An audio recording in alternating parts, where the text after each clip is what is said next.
الله الرحمن الرحيم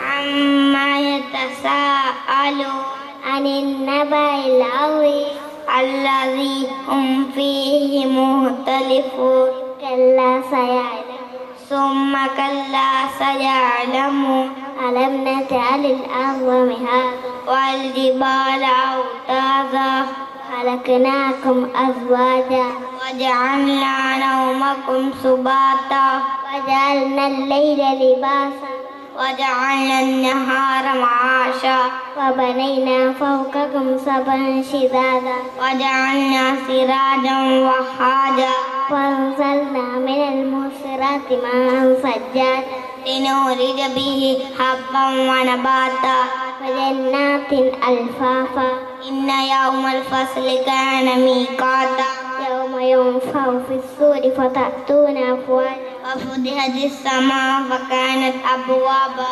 وسيرت الجبال فكانت سرابا إن جهنم كان مرصادا للطاغين مآبا لابسين فيها أحقابا لا يذوقون فيها بردا ولا شرابا إلا حميما وغساقا جزاء وفاقا إنهم كانوا لا يرجون حسابا وكذبوا بآياتنا كذابا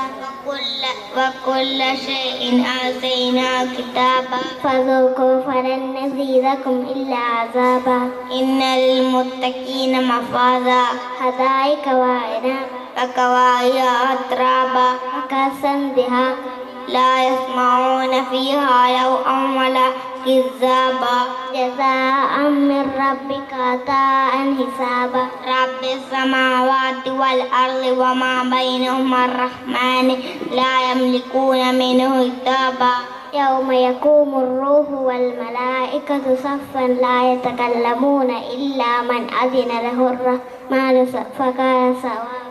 ذلك اليوم الحق فمن شاء اتخذ إلى ربه مآبا إنا أنذرناكم عذابا قريبا يوم ينظر ما قدمت يداه ويقول لا كافر لا ليتني إن كنت ترابا